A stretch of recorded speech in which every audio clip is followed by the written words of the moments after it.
Desde siempre, el ser humano ha consumido toda clase de drogas, bien para curarse o por mero placer. Alcohol, cocaína, morfina, pero todas ellas hacen mella en el cerebro. Drogas y cerebro, cocaína y estimulantes, la mecánica del placer. En la actualidad, la biología es capaz de explicar los efectos en nuestras cabezas y el estudio de las drogas permite a la ciencia comprender mejor el funcionamiento del cerebro. La cocaína y su derivado, el crack, las anfetaminas y los antidepresivos tienen en común suministrar energía, confianza y una cierta euforia. Todas son drogas estimulantes del cerebro. En las montañas de América del Sur, la hoja de coca es una planta sagrada y milenaria. Bajo el imperio inca, la quemaban y la consumían durante las ceremonias en honor al dios Sol. Aún hoy en día, los chamanes indios se sirven de ella para los ritos adivinatorios.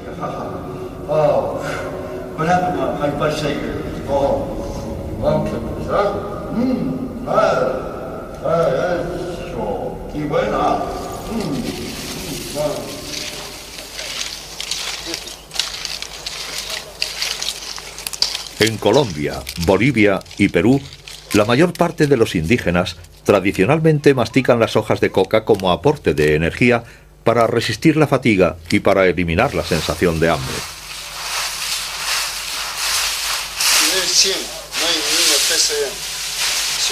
Aunque los campesinos tienen el derecho a cultivar la coca de manera legal para el consumo propio o para la fabricación de medicamentos, sin embargo, pueden ganar el doble vendiendo su cosecha a los laboratorios clandestinos que fabrican la cocaína. Se calcula que en la actualidad hay más de 13 millones de cocainómanos en el mundo. Con 158.000 hectáreas dedicadas a su cultivo, la cocaína genera un tráfico colosal que produce millones de dólares en beneficios y pone a aldeas enteras a expensas de los narcotraficantes. Esta es la hoja de coca. Esto de aquí es su droga, lo que sale. Esto de acá. Esto de ahí que se le pisa ya comienza a salir, mira. Sale la droga. Su nombre es el... Primero le ponemos esto, o más. Para que tenga efectos en el cerebro, el punto de partida es puramente químico, con grandes dosis de cal, ácido sulfúrico y queroseno que sirven de fijador. A partir de la cocaína se fabrica también un derivado muy potente, el crack, que se vende bajo la forma de pequeñas piedrecitas. En vivo y en directo para que prendas pues estas notas, esto no se toma. Eso se llega hasta nuestro paladar, hasta aquí nomás y se le bota. Ahí va, ahí sale la...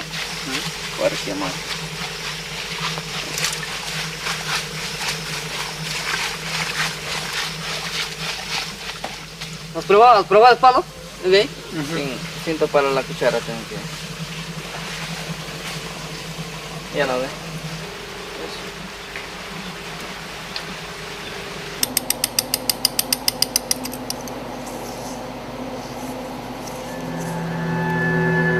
Go ahead, from your side, Gene. There you go.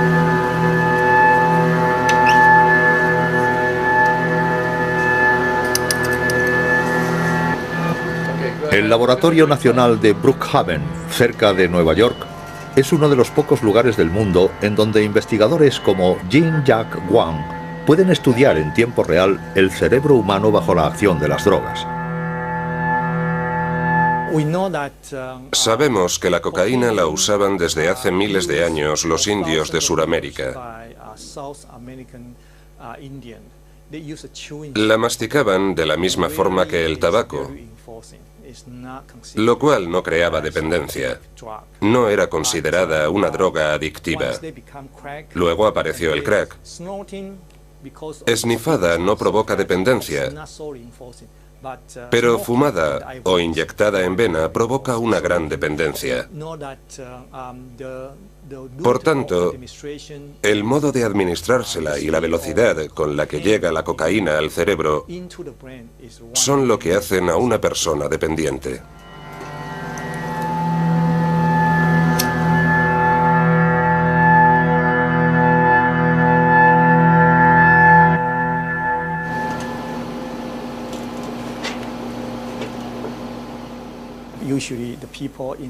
Generalmente, los consumidores neoyorquinos utilizan una pipa con filtro en la que depositan el crack, ponen una cierta cantidad de crack en ella y lo queman con un mechero para inhalarlo.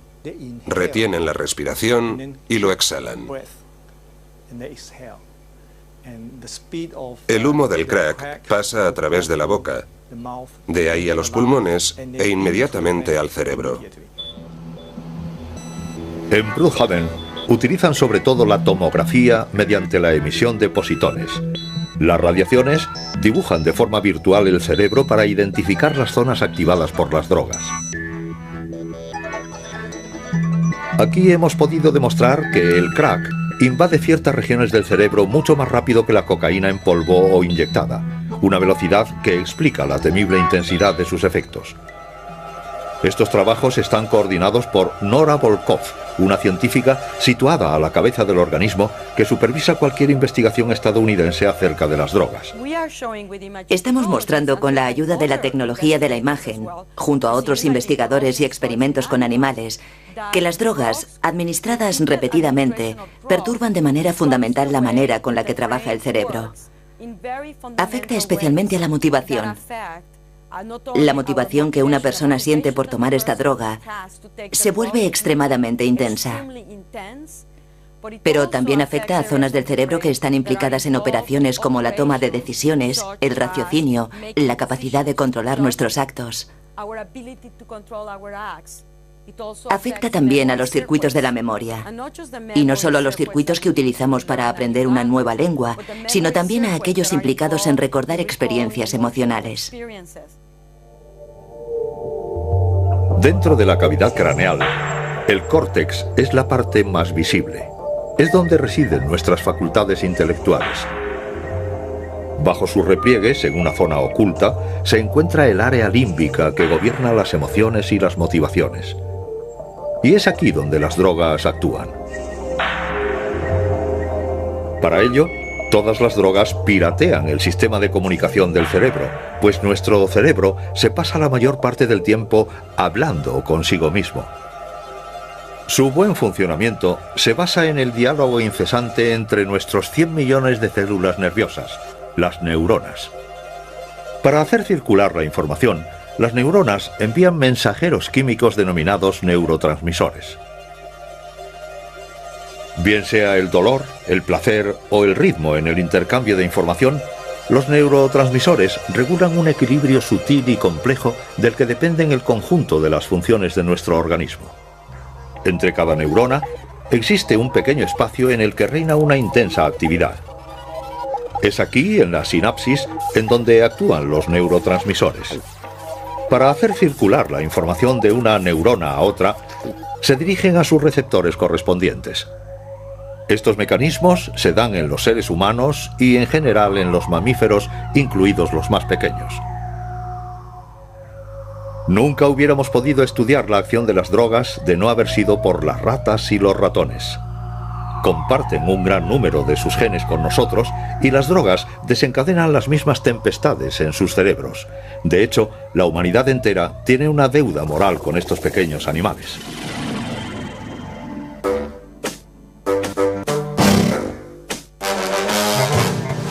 Podemos drogar a las ratas, manipular sus genes e incluso diseccionarlas. Es la triste pero necesaria labor diaria de los laboratorios que comparan el estado de las ratas controladas o normales con las ratas denominadas knockout. Esta técnica consiste en suprimir los genes de los ratones normales. Por ejemplo, el gen responsable de la fabricación de un neurotransmisor. Estos ratones modificados genéticamente se llaman ratones knockout.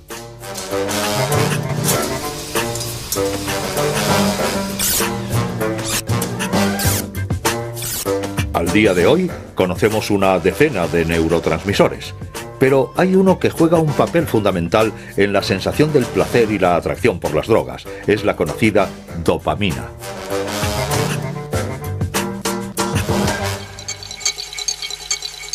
Vean a qué se parece la dopamina al microscopio bajo su forma cristalizada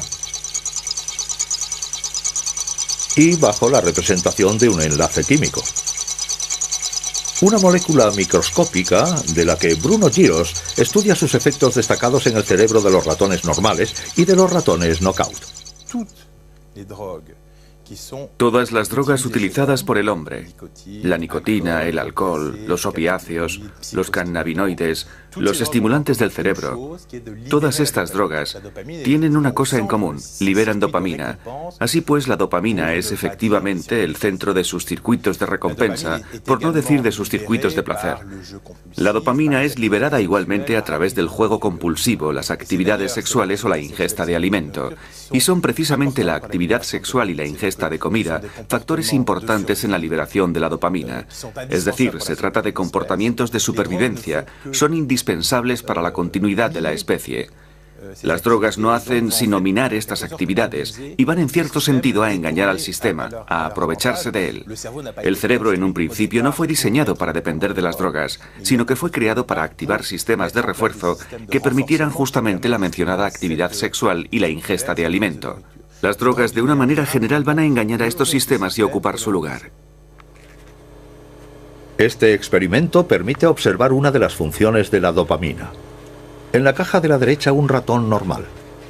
A la izquierda, un ratón knockout, al que se le ha suprimido un elemento esencial en el circuito de la dopamina, el que la transporta. Contrariamente al ratón normal, el knockout se muestra inquieto. Si se le inyecta cocaína al ratón normal, este tendrá exactamente el mismo comportamiento. Por una parte tenemos la terminación nerviosa del animal normal, que libera la dopamina.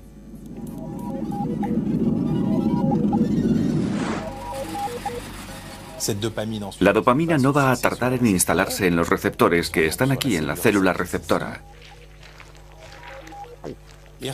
Y rápidamente dicha dopamina es recaptada por el transportador de la dopamina, aquí, para así alcanzar el interior de la neurona.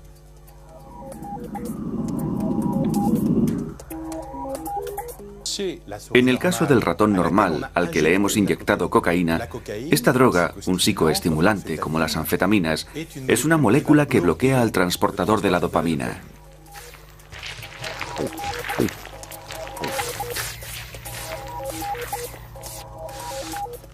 En nuestro ratón knockout se da también la misma terminación, la liberación de la dopamina, la activación de los receptores, pero no la recaptación.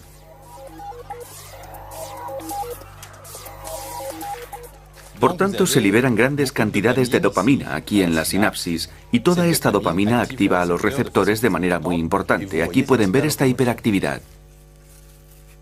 Ahora son mucho más activos. De hecho, muestran un comportamiento totalmente idéntico al de los ratones normales que acaban de ver y a los que se les ha inyectado cocaína.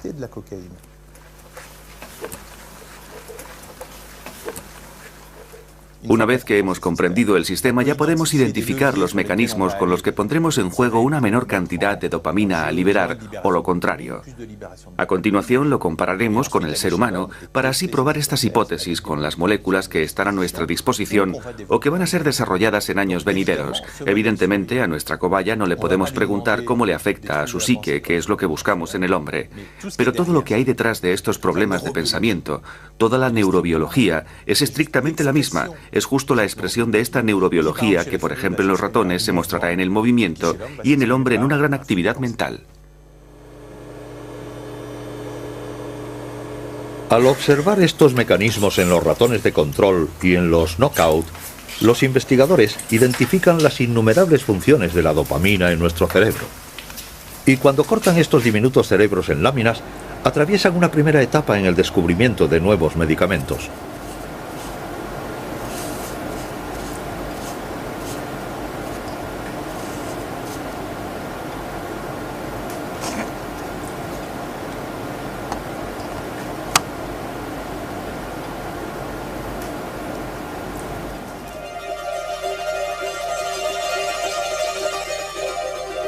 En la Universidad de Cambridge, Barry Everett dirige el Departamento de Psicología Experimental, donde estudia el papel de la dopamina en la toma compulsiva de drogas. Lo que interesa de estas drogas es que afectan directamente sobre el modo de actuar de este circuito de la dopamina. Pero los opiáceos, como la heroína y la morfina, interactúan sobre sus propios objetivos en el cerebro, que no son los receptores de las neuronas de dopamina. Interactúan más bien en los llamados receptores opiáceos.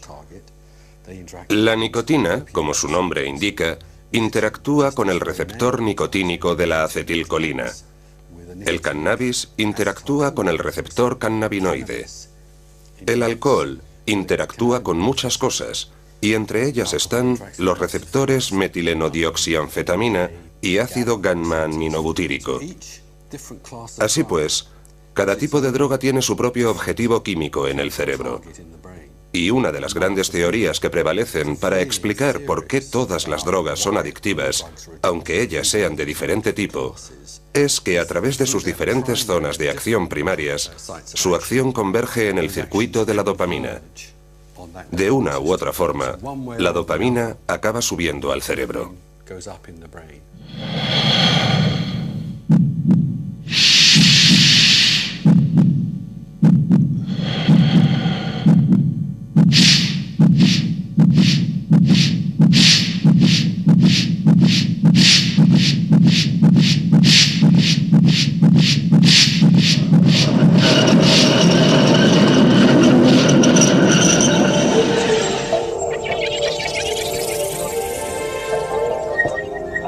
Estimulada por la cocaína, la dopamina no asciende a cualquier parte del cerebro. Se concentra en el área límbica a nivel del cuerpo estriado y más en concreto en el núcleo accumbens. Desde hace 10 años, el estudio de esta zona, a la vez minúscula y crucial, ha desencadenado una pequeña revolución en la neurociencia. Todos están de acuerdo en que el núcleo accumbens sería el centro de sensaciones de placer provocadas por la dopamina.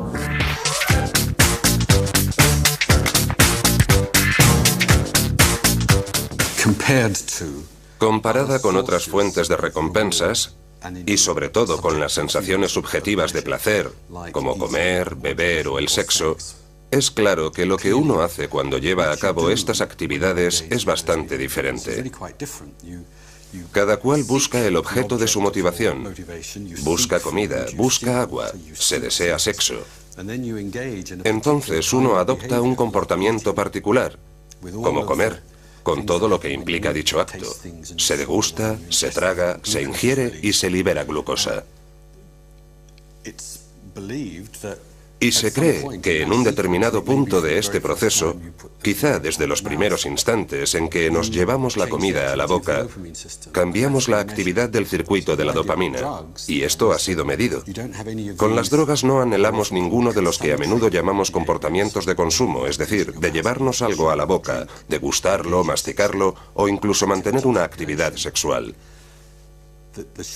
Cuando algo entra inyectado en vena o en forma de humo por la nariz, se produce un cortocircuito que altera el proceso de la dopamina directa y rápidamente, sin ninguna actividad preliminar. De ahí el concepto de alteración del sistema de recompensa del cerebro.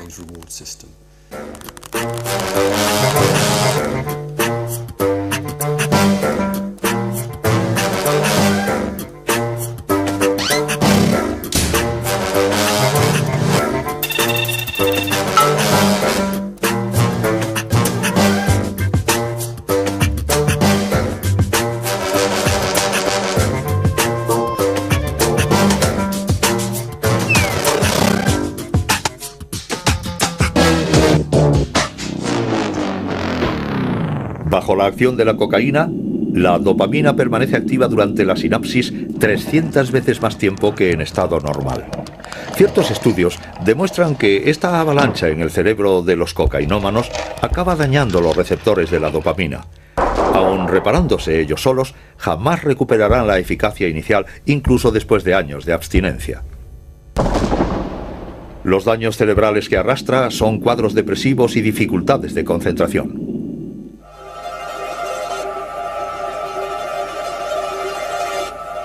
Bombardeado de dopamina, un cerebro bajo la cocaína está condicionado a buscar el mismo tipo de sensaciones.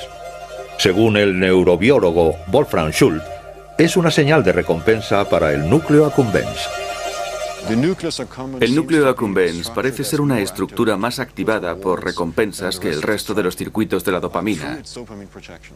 Si observáramos el cerebro humano mientras le estuviéramos enseñando a un individuo algo gratificante, digamos un billete de 10 libras, el núcleo accumbens estaría totalmente estimulado.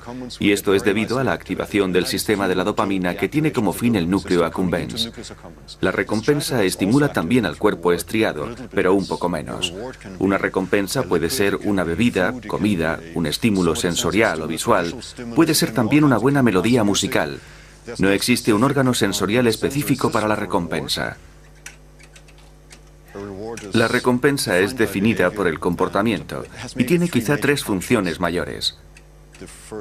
La primera función puede ser, por ejemplo, buscar algo diferente con el fin de obtener una recompensa. Cuando presiono el botón de una máquina, yo no sé qué pasa, pero sale un refresco de cola. En tanto que humano me gusta dicho refresco y lo volveré a hacer. Esto es la función del aprendizaje de la recompensa.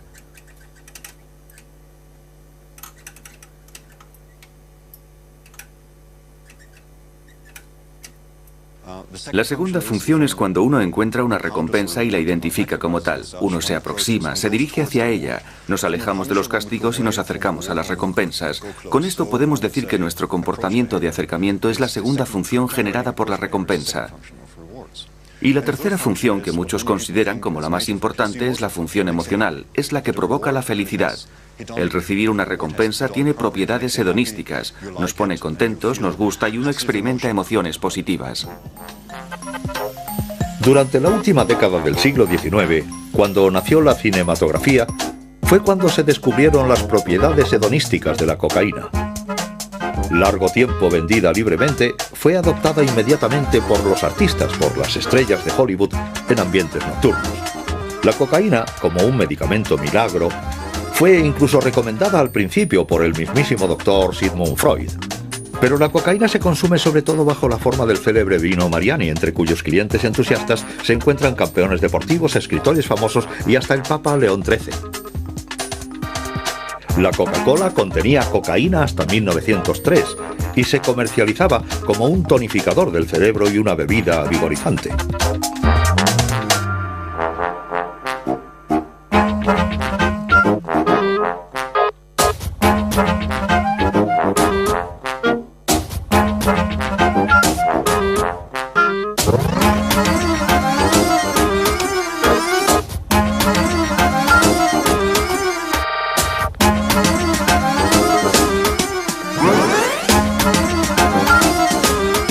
La cocaína fue al fin prohibida en todo el mundo en 1914.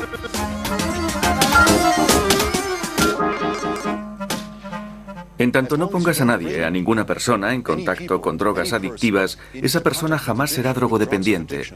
Pero si pones a cientos de personas en contacto con drogas de adicción, algunas de ellas se volverán adictas. Según se trate del tipo de droga y de la proporción, serán más o menos adictas. La diferencia radica en el cerebro, es algo obvio. Sea patológico o una variación de un comportamiento normal, no creo que eso importe mucho. En el fondo es lo mismo. Es un espectro de diferentes funciones cerebrales que son perturbadas por las drogas. Pero en algunos casos, el cerebro no lo resiste y la persona se vuelve adicta. En otros casos, desaparece como si nada hubiera pasado. Y no solo depende de la anatomía del cerebro. Influye en el ambiente, el contexto social, el pasado del individuo, las circunstancias de la vida, lo que come y lo que bebe. Se combinan muchos factores. Podríamos decir en ciertos casos que es realmente como la esquizofrenia, un auténtico desorden cerebral. Y existen razones para afirmarlo. Es una posibilidad, aunque no lo sé de cierto. Para mí, la consecuencia más importante de mi trabajo es que me ha ayudado a conceptualizar la drogodependencia como una enfermedad del cerebro, en la que se observan claramente anomalías en el funcionamiento del mismo, que en este caso se traducen en un comportamiento perturbado. Las anomalías en el funcionamiento del corazón se traducen en una mala circulación sanguínea, algo que la gente entiende claramente. Nadie pone en duda que si tienes un problema de miocardio es que tienes una enfermedad cardíaca. Lo que sí se cuestiona es que si alguien presenta una conducta anormal por consumo de drogas, se trate de una enfermedad. Su respuesta inmediata será que fulano de tal ha elegido tomar drogas y por tanto es una elección individual.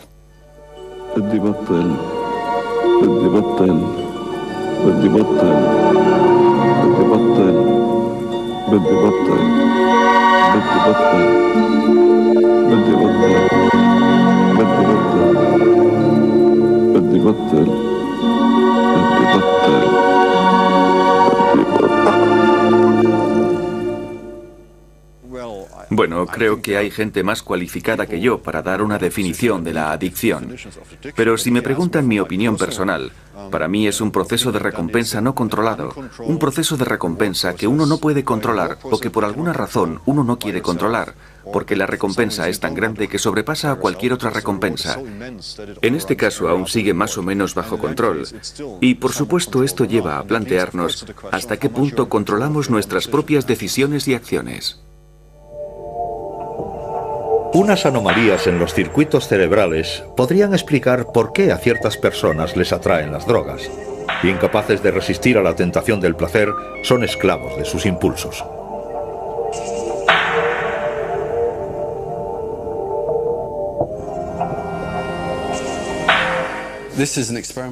Esto es un experimento practicado a menudo con seres humanos y consiste en medir un aspecto de su impulsividad, que no es sino la capacidad de esperar una mayor y mejor recompensa.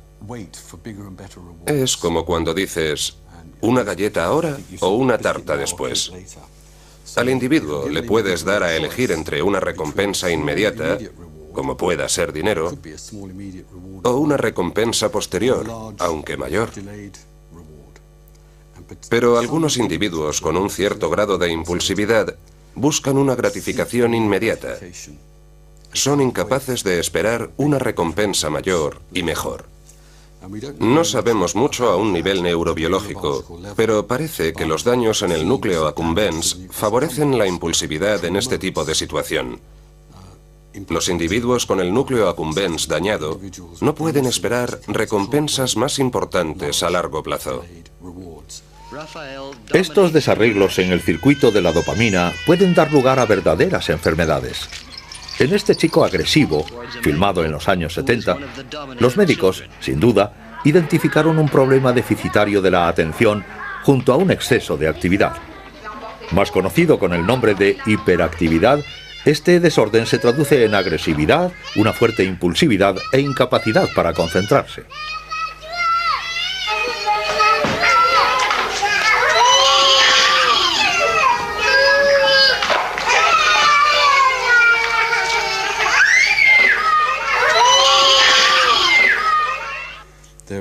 Existe otra práctica, como saben, típica de Estados Unidos y ahora generalizada. Los individuos hiperactivos son tratados con un estimulante como por ejemplo la ritalina. La ritalina es un compuesto próximo a las anfetaminas y que posee numerosas propiedades. Las anfetaminas son estimulantes psicomotores. Nos presentamos con la paradoja de un estimulante psicomotor utilizado para aliviar un comportamiento hiperactivo. En Estados Unidos, de 4 a 5 millones de escolares siguen este tipo de tratamiento y el crecimiento en Europa es vertiginoso.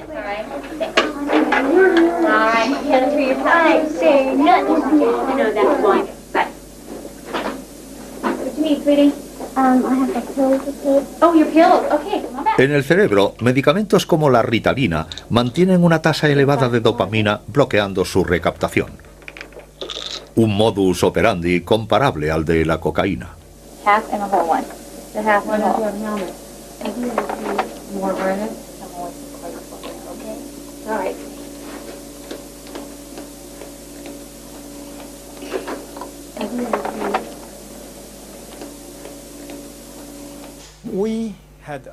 Hemos emprendido un estudio muy interesante. Hemos suministrado un medicamento bastante similar a la cocaína. Este medicamento se llama metilfenidato y se administra siempre bajo prescripción médica, ya que es la variante intravenosa de la ritalina.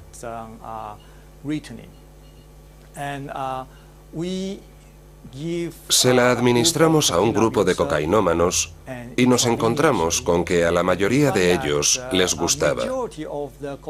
La razón por la que ellos tomaban cocaína era porque padecían hiperactividad. Recurrían a la cocaína para tratarse ellos solos. Este grupo de gente, en cuanto tomaban cocaína, se sentían mucho mejor. Una vez que supimos esto, les aconsejamos que visitaran a un psiquiatra para curar su hiperactividad. Hasta ahora no han vuelto a probar la cocaína. De hecho, la acción química de estos medicamentos es muy próxima, a veces idéntica, a la de las anfetaminas. Disponible su venta desde los años 30, las anfetaminas se presentaban bajo la forma de inhaladores contra el asma, estimulantes o inhibidoras del hambre. Los deportistas, los transportistas, los políticos y los militares recurrían a ellas con asiduidad. Incluso se podría decir que durante la Segunda Guerra Mundial las anfetaminas circulaban por todas partes. Los ejércitos alemán, estadounidense e inglés distribuían dosis de anfetaminas a sus soldados para combatir el agotamiento.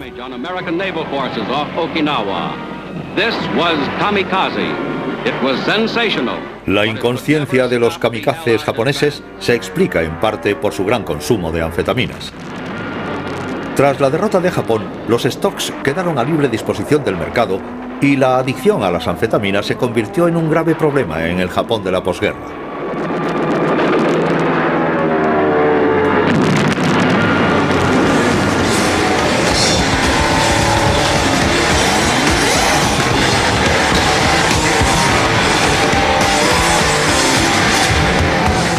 En los años 60, la anfetamina, rebautizada con el nombre de Speed, se hizo muy popular entre la juventud.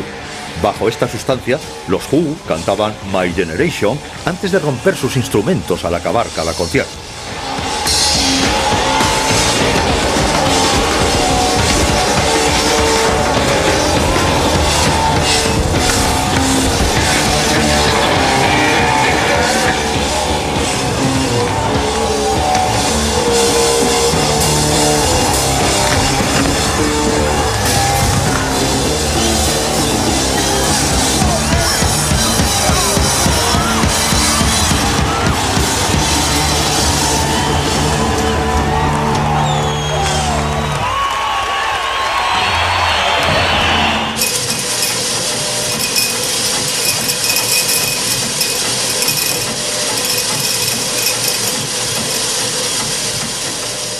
En los años 80, las anfetaminas cayeron en la ilegalidad.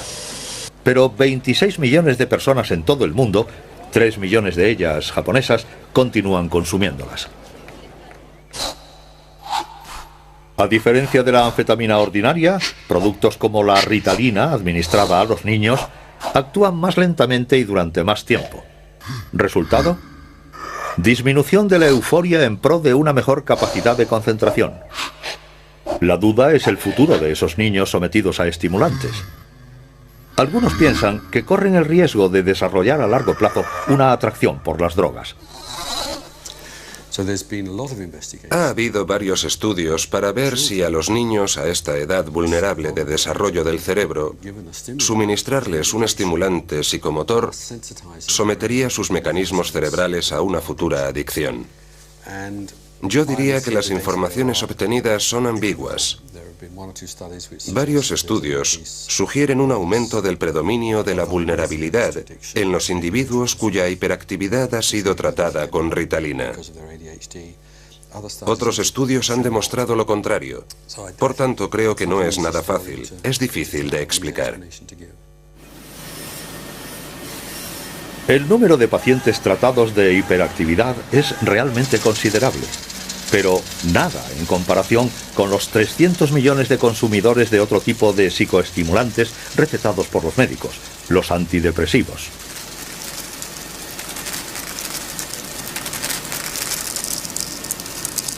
Especialista en las depresiones bajo su aspecto biológico, psiquiátrico y farmacológico, Michel Amon estudia los mecanismos de acción de los antidepresivos. Intuitivamente se sabe con claridad lo que es la depresión. Es un estado de ánimo triste. Esta es la definición más conocida. Pero son también una serie de síntomas que demuestran que se trata de una patología, de una verdadera enfermedad. Es en particular una infravaloración de sí mismo. Efectivamente, se tiene la impresión de que uno no vale nada. Es también una pérdida de motivación. Es, en cierto sentido, una pérdida del impulso vital. Es decir, se carece de una capacidad de búsqueda, de experimentar el placer de la vida cotidiana, de las actividades del día a día. Y esto se puede hacer patente en el trabajo, por ejemplo, a través de una pérdida de motivación. Los cerebros de los deprimidos presentan un déficit de serotonina, un neurotransmisor indispensable para nuestro bienestar y que aquí vemos en su forma cristalizada. Este déficit de serotonina afecta a varias zonas del cerebro. Primeramente al cuerpo estriado, responsable de los movimientos inconscientes. Después al tálamo y al hipotálamo, que regulan funciones corporales como la temperatura, el apetito y el sueño. Estas funciones están perturbadas en las personas depresivas. También afecta a otras dos estructuras, la amígdala, que activa los reflejos ante el miedo, y el hipocampo, responsable de la memoria emocional.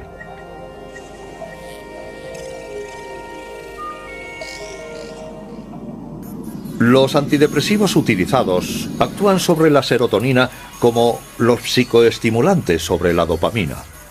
Sus moléculas ralentizan la reabsorción de la serotonina. La serotonina puede entonces activar sus receptores permanentemente.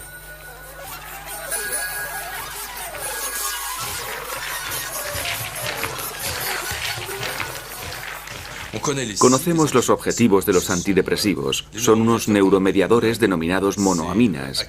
Actualmente, junto a los antidepresivos se utilizan habitualmente primero la serotonina y también la noradrenalina. Y ahora se están desarrollando medicamentos mixtos, serotonina-noradrenalina. Pues bien, parece ser que cuando actúa sobre los neurotransmisores, afecta también a la dopamina, y esta última es la hormona del placer.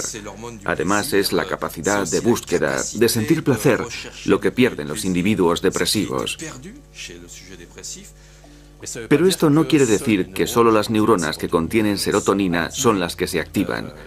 Es una especie de cascada, es decir, que en el momento en que la serotonina va mejor, afecta también a la noradrenalina, a la dopamina y en un principio al conjunto de los sistemas de monoaminas. Después, los otros sistemas de neuronas también ven su sistema mejorado, en parte restablecido.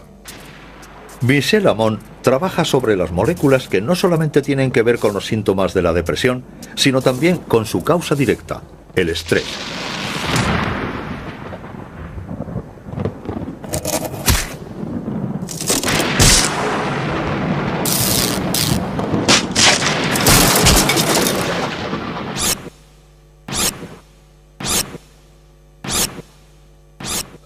A partir de aquí hemos podido reproducir modelos animales de depresión que reposan efectivamente en la exposición de los animales a un estrés continuo. Hay un modelo muy válido desde este punto de vista que funciona bastante bien. Y bueno, pronto trataremos a estos animales con los antidepresivos. Nos damos cuenta efectivamente de la alteración en la conducta inducida por un estrés repetido que se asemeja mucho a los síntomas de la depresión en los humanos y que pueden ser corregidos con los antidepresivos. A partir del momento en que hemos dado con ello, hemos podido explorar en el animal lo que sucede en su organismo y más particularmente a nivel cerebral. Y esto es realmente un avance en el conocimiento de los procesos biológicos asociados a los problemas depresivos. En el Hospital Petit-Salpêtrière de París, Charles Cohen-Salmon ha puesto a punto un modelo animal de la depresión. Somete a los ratones a una serie de pequeños problemas repetidos e inesperados. Primer caso de estrés, la jaula inclinada. Sometidos a las tribulaciones de Sísifo, los ratones no aprecian nada la vida cuesta arriba.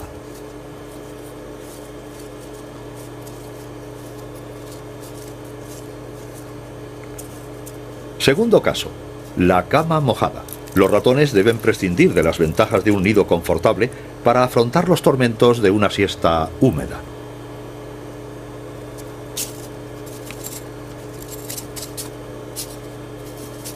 Tercer caso, los problemas de comunicación. Separados unos de otros, los ratones tienen que recurrir al ingenio para entrar en contacto.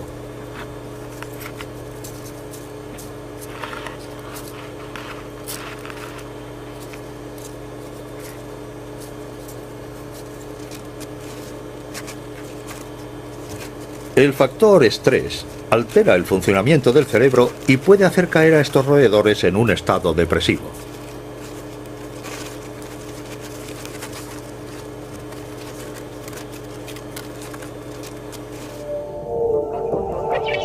En el cerebro, el estrés se concentra inicialmente en el hipotálamo, uno de los reguladores del apetito y del sueño. El hipotálamo transmite sus órdenes a la hipófisis, una glándula minúscula y poderosa que segrega otra forma de mensajero químico, una hormona. Contrariamente a los neurotransmisores, la adenocorticofrótica, también llamada ACTH, es capaz de viajar por los vasos sanguíneos a todas las partes del organismo. Si es una hormona, esto quiere decir que es liberada en la sangre y que va a actuar sobre un objetivo. En este caso, una glándula que se encuentra en los riñones y que se llama glándula suprarrenal. En esta zona, en la corteza, lo que se denomina el córtex de la glándula, se encuentra la glándula córtico-suprarrenal.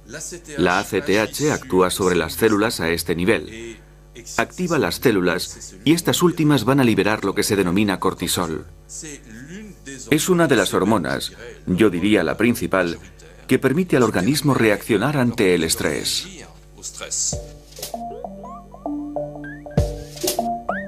El cortisol desata una movilización general del organismo y una explotación intensiva de las reservas de energía, los azúcares y las grasas. Después, el cortisol regresa al cerebro para informar al hipotálamo que ha cumplido con su trabajo. Y normalmente, cuando el estrés ha desaparecido, el ciclo se aminora y el organismo recobra su estado de equilibrio. Pero sucede que el cortisol se acelera y que pasa sin detenerse. Es una vía abierta para la depresión.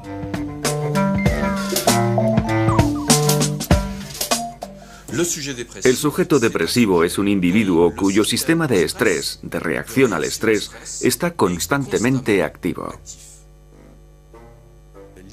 El concepto es impedir esta acción del cortisol y por tanto actuar directamente sobre este axón para frenar su actividad.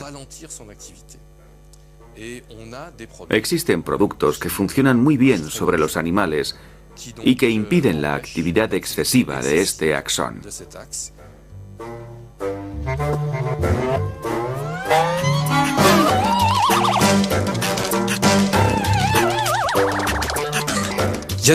Existen tentativas ya realizadas en los seres humanos con resultados que parecen prometedores. Se estima que el 15% de la población puede presentar en un momento u otro de su existencia efectivamente un episodio depresivo. El hecho de estar deprimido o algo similar era considerado solo como algo negativo hace unos años, y lo sigue siendo en algunos lugares, cuando en realidad se trata de una patología, de una enfermedad. Estas personas sufren y existe un sustrato biológico. Puede verse en el cerebro lo que pasa, en el cerebro del enfermo, y también puede verse cómo actúan los medicamentos sobre él. En resumidas cuentas, para mí es una patología al mismo nivel que la drogodependencia. Un toxicómano es un enfermo y no alguien al que se le deba tratar o considerar como a un delincuente. Es un enfermo. Repito, tiene una cierta apetencia por un producto, la droga, en un momento dado. El hecho de tomarla y su vulnerabilidad particular le convierten en un enfermo al que es necesario curar. Estas personas están enfermas, los deprimidos también, los que padecen fobias, las alteraciones de comportamiento son verdaderas enfermedades.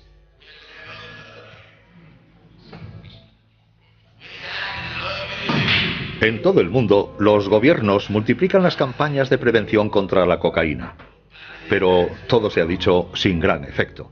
Para los investigadores, la adicción no es una elección. Porque te quiero, porque te necesito. Pero si no se da. Quiero que vengas conmigo al Valle, Gabriel.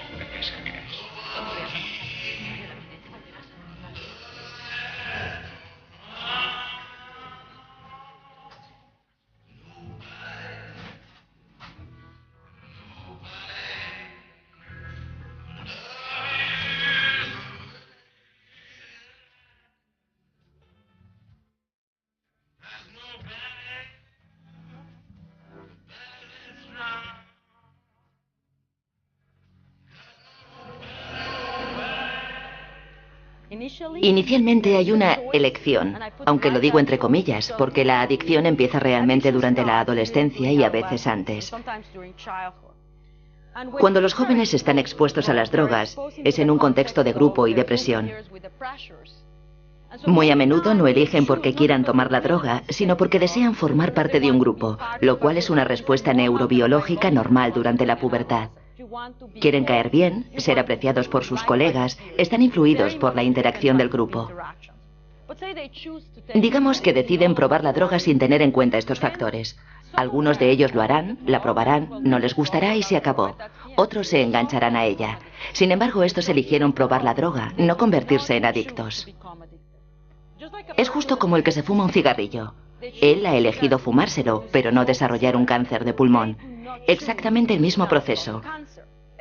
No lo sabemos con seguridad entre los animales, pero en los humanos se estima que entre el 20 y el 30% de las personas que prueban la droga son vulnerables a la dependencia y acabarán volviéndose adictas.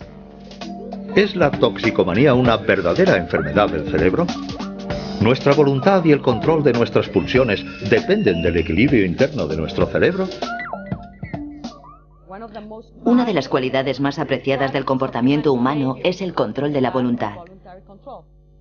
Después de todo, el valor de la libertad es muy importante. La gente lucha por la libertad. Esta es una de las razones por la que es tan importante. Pero la libertad no tiene sentido si no hay control voluntario. Bueno, como iba diciendo, para poder ejercer un control voluntario, ciertas zonas del cerebro deben funcionar correctamente. Y si no lo hacen, ¿podríamos hablar de control voluntario?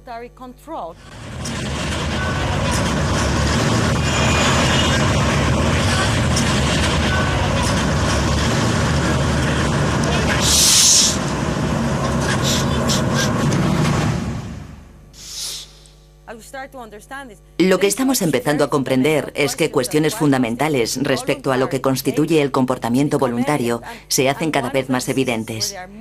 Y una de las enfermedades donde se hace más patente es en la drogodependencia. Porque hablo con propiedad. Durante muchos años he estado tratando con drogodependientes. Actualmente, entre estas personas adictas, algunas mujeres, por ejemplo, han perdido a sus hijos a causa de la droga. Se les advirtió diciéndoles, si consumen drogas, nos haremos cargo de sus hijos. Y en realidad quieren a sus hijos, no quieren perderlos. Pero por la razón que sea, se encuentran con un amigo, les tientan con la droga y antes de darse cuenta ya la están consumiendo, a expensas de perder a sus hijos. Y no es que no quieran a sus hijos, es que no pueden controlarlo. Es como si hubieran perdido todo control. Los que podemos controlarlo decimos, ¿cómo pueden llegar a esto? ¿Es el hombre esclavo de sus neuronas? ¿Nuestras decisiones son fruto de nuestros razonamientos o el producto de la gran farmacia que es nuestro cerebro? ¿Qué lugar ocupa nuestro libre albedrío en todo esto? Pensamos que existe el libre albedrío, lo damos por asumido. De otra forma tendríamos graves problemas para dirigir un gobierno, un Estado y nuestra civilización. Pero ¿cuál es el límite del libre albedrío? ¿Hasta qué punto está influido por el subconsciente y por las recompensas que actúan en el inconsciente? Eso no se sabe. Yo tampoco lo sé, es un tema muy complejo. Y si me preguntan un ámbito de investigación preferente, este podría valer, el mismo libre albedrío. Quizás aún más que la conciencia, porque es algo que determina el funcionamiento de la sociedad, la cual está dirigida por cerebros de individuos.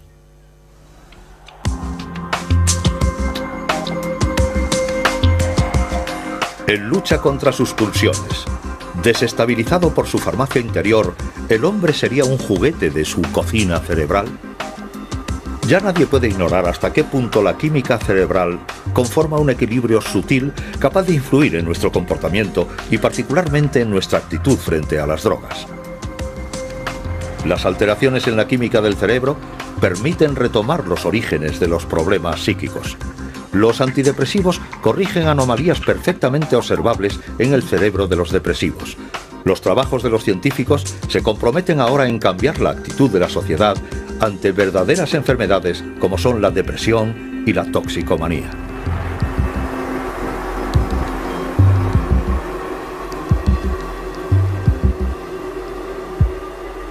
A todas las ratas y ratones que cada día en los laboratorios contribuyen a una mejor comprensión de la ciencia humana.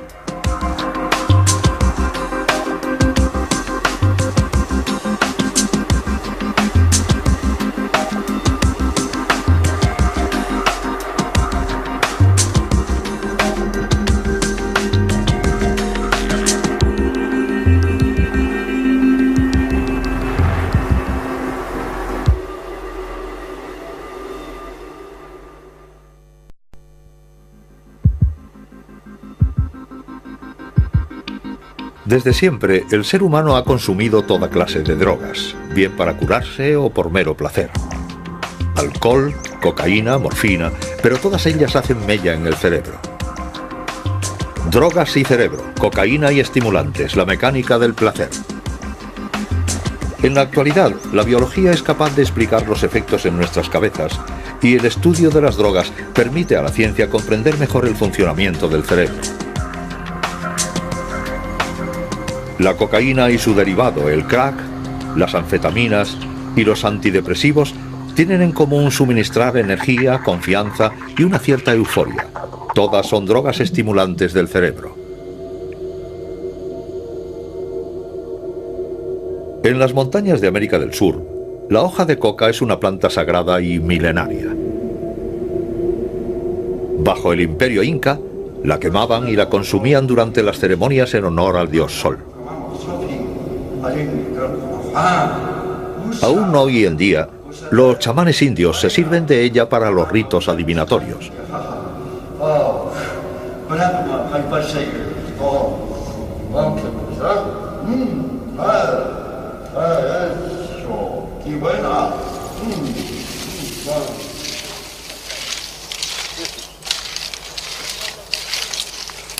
En Colombia, Bolivia y Perú, la mayor parte de los indígenas tradicionalmente mastican las hojas de coca como aporte de energía para resistir la fatiga y para eliminar la sensación de hambre.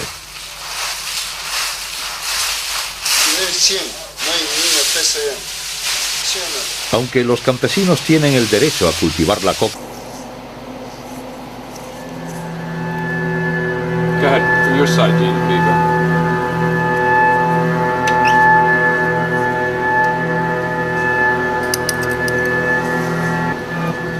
el Laboratorio Nacional de Brookhaven, cerca de Nueva York, es uno de los pocos lugares del mundo en donde investigadores como Jean-Jacques Wang pueden estudiar en tiempo real el cerebro humano bajo la acción de las drogas. Sabemos que la cocaína la usaban desde hace miles de años los indios de Sudamérica. La masticaban de la misma forma que el tabaco, lo cual no creaba dependencia. No era considerada una droga adictiva. Luego apareció el crack. Esnifada no provoca dependencia, pero fumada o inyectada en vena provoca una gran dependencia. Por tanto, el modo de administrársela y la velocidad con la que llega la cocaína al cerebro son lo que hacen a una persona dependiente.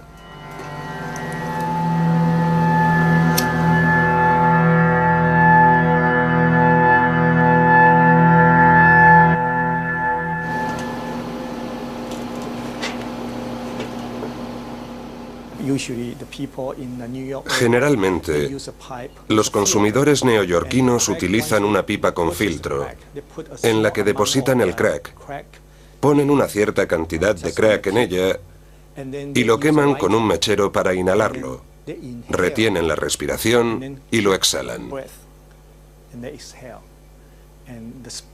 El humo del crack, de manera legal para el consumo propio o para la fabricación de medicamentos, sin embargo, pueden ganar el doble vendiendo su cosecha a los laboratorios clandestinos que fabrican la cocaína. Se calcula que en la actualidad hay más de 13 millones de cocainómanos en el mundo.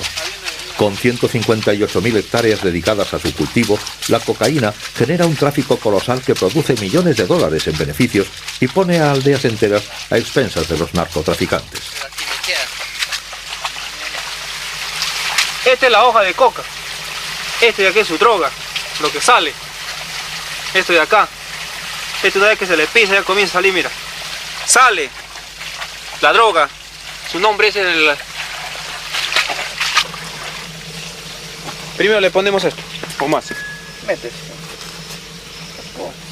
Para que tenga efectos en el cerebro, el punto de partida es puramente químico, con grandes dosis de cal, ácido sulfúrico y queroseno que sirven de fijador. A partir de la cocaína se fabrica también un derivado muy potente, el crack, que se vende bajo la forma de pequeñas piedrecitas. En vivo y en directo para que prendas pues estas notas, esto no se toma. Y eso se llega hasta nuestro paladar, hasta aquí nomás y se le bota. Ahí va, ahí sale la... Fuerte, más.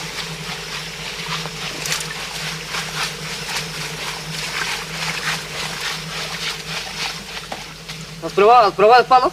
¿Ve? Siento para la cuchara también. Ya no ve.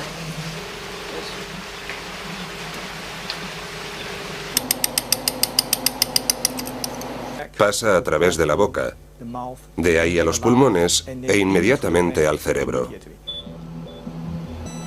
En Brookhaven utilizan sobre todo la tomografía mediante la emisión de positones. Las radiaciones dibujan de forma virtual el cerebro para identificar las zonas activadas por las drogas. Aquí hemos podido demostrar que el crack invade ciertas regiones del cerebro mucho más rápido que la cocaína en polvo o inyectada, una velocidad que explica la temible intensidad de sus efectos. Estos trabajos están coordinados por Nora Volkov, una científica situada a la cabeza del organismo que supervisa cualquier investigación estadounidense acerca de las drogas. Estamos mostrando con la ayuda de la tecnología de la imagen, junto a otros investigadores y experimentos con animales, que las drogas, administradas repetidamente, perturban de manera fundamental la manera con la que trabaja el cerebro. Afecta especialmente a la motivación. La motivación que una persona siente por tomar esta droga se vuelve extremadamente intensa. Pero también afecta a zonas del cerebro que están implicadas en operaciones como la toma de decisiones, el raciocinio, la capacidad de controlar nuestros actos. Afecta también a los circuitos de la memoria. Y no solo a los circuitos que utilizamos para aprender una nueva lengua, sino también a aquellos implicados en recordar experiencias emocionales. Dentro de la cavidad craneal, el córtex es la parte más visible. Es donde residen nuestras facultades intelectuales. Bajo sus repliegues, en una zona oculta, se encuentra el área límbica que gobierna las emociones y las motivaciones. Y es aquí donde las drogas actúan. Para ello, todas las drogas piratean el sistema de comunicación del cerebro, pues nuestro cerebro se pasa la mayor parte del tiempo hablando consigo mismo. Su buen funcionamiento se basa en el diálogo incesante entre nuestros 100 millones de células nerviosas, las neuronas. Para hacer circular la información, las neuronas envían mensajeros químicos denominados neurotransmisores. Bien sea el dolor, el placer o el ritmo en el intercambio de información, los neurotransmisores regulan un equilibrio sutil y complejo del que dependen el conjunto de las funciones de nuestro organismo. Entre cada neurona existe un pequeño espacio en el que reina una intensa actividad. Es aquí, en la sinapsis, en donde actúan los neurotransmisores. Para hacer circular la información de una neurona a otra, se dirigen a sus receptores correspondientes. Estos mecanismos se dan en los seres humanos y en general en los mamíferos, incluidos los más pequeños. Nunca hubiéramos podido estudiar la acción de las drogas de no haber sido por las ratas y los ratones. Comparten un gran número de sus genes con nosotros y las drogas desencadenan las mismas tempestades en sus cerebros. De hecho, la humanidad entera tiene una deuda moral con estos pequeños animales.